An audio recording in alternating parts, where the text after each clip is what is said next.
the result is a hole here in this area. Now, in order to properly laminate this, I would have to put a pile of non-structural filler in here and sand it in fair just to get up to this point so I can get a solid lamination.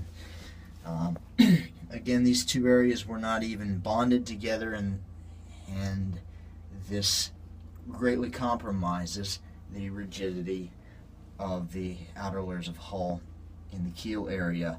That, in concert with large gaps in the keel, voids such as this one, can cause some serious structural deficiencies, and I'm going to show what happens with that right now. Now, it should be noted as well that when I purchased this boat, I was an idiot, complete and total ignoramus, and unaware of a lot of the intricacies of boat construction. It's been a long road, and the gentleman, use that term loosely, who sold the vessel to me, were very reluctant to have it hauled out. If you're going to buy a boat and the guy who's selling it won't haul it out, tell him to get bent and take photographs of that vessel. Get it really, really, really well photographed, and whatever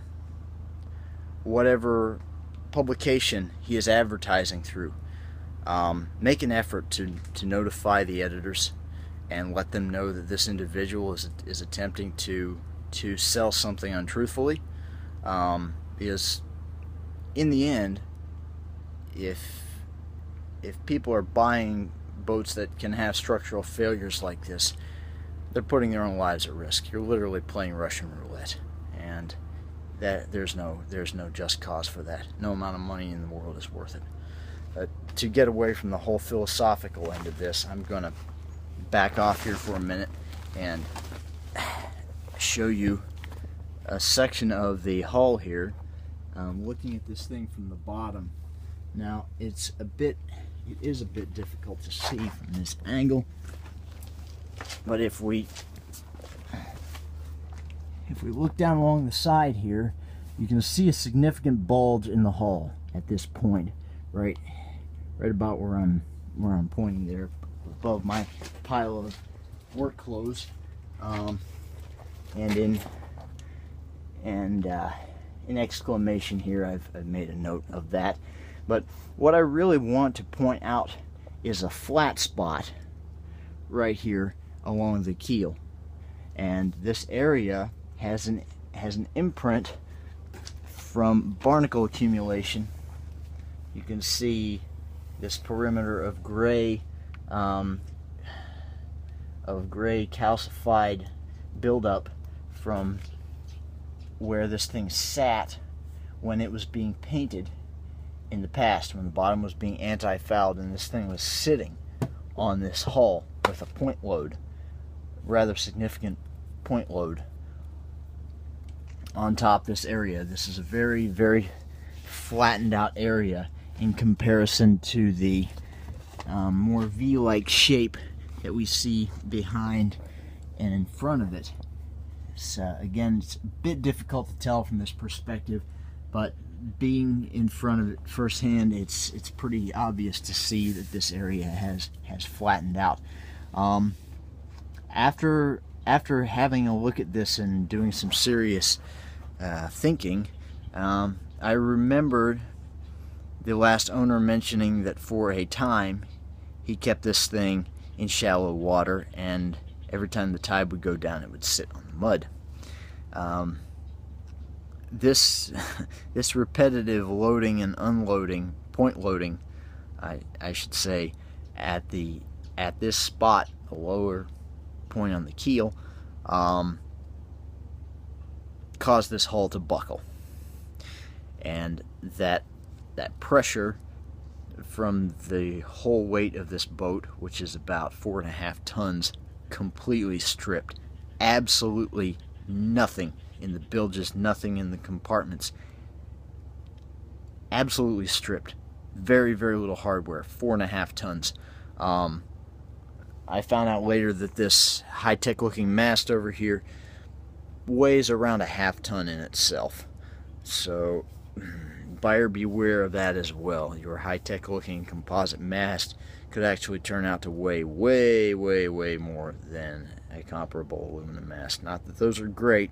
They have their own insidious mountain of issues, which I can cover more of that later. But I should make a note of the change in hull shape that came as a consequence from the point loading on the bottom of the hull. And this change in shape occurred because of a failure at the keel. And there's more information here that's indicative of that. I'll leave it to the viewer to decide for him or herself, but we'll cover this a little bit more here. Again, looking down the scarfing bench here, you can see, if I move this box especially, you can see a large flat spot over here with a slight bulge in the hull where the hull halves, the sparsely laminated hull halves buckled, and there's evidence of this keel failure up inside. So right now we're going to climb up in to the cockpit here, go down the main companionway, pull the garboards out, and we are directly over the area of the hull that I just recorded footage of. Come up here and move this spool of line. Okay, so we're right on top. There's the cockpit. This is the companionway. Companionway steps. The carpet's been stripped off. And I'm going to remove this bilge cover right here. It's a bit, may not be as visible as I would like it to be. I'm going to step away from the light here so you can see this. This keel is ordinarily covered with biaxial glass. Due to the structural failure of the keel joint itself, you can see a very large wrinkle right here that formed whenever this thing changed shape, whenever it crushed under the pressure of the point loading. And you can see very, very liberally applied unidirectional glass laid across the keel joint. And even though this thing has been dried out for years, there's still some contraction going on, which is stands to reason. It's very difficult for wood that's been sealed and epoxy to dry out. You can see 1, 2, 3, 4 layers of unidirectional heavyweight glass that were applied in here in desperation, I should say, to put this all back together. There's a significant hump here and a crack, several of them, in an area here that feels, yeah, that's hollow. There's a void there. This area of the keel was repaired as a means of damage control. So there's the evidence of keel failure here that has been repaired. The implications of this are unknown, folks. I don't know what this will do over the course of the next few years. Being out in the ocean and getting hammered by water pressure, it's hard to say. And if I turn a blind eye to this and I don't get in here and peel up some of these poorly laminated layers of unidirectional glass I really won't know just how compromised this section still is. Probably hold up pretty well. If you feel comfortable with taking that kind of risk, then I guess this sort of thing is not a big deal.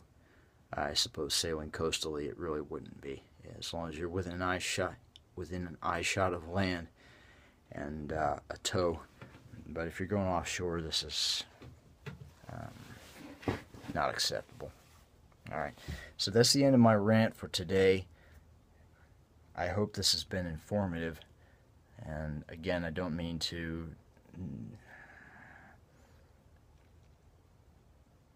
dispute the qualities of these boats. They can be really nice and really well made. But I'm trying to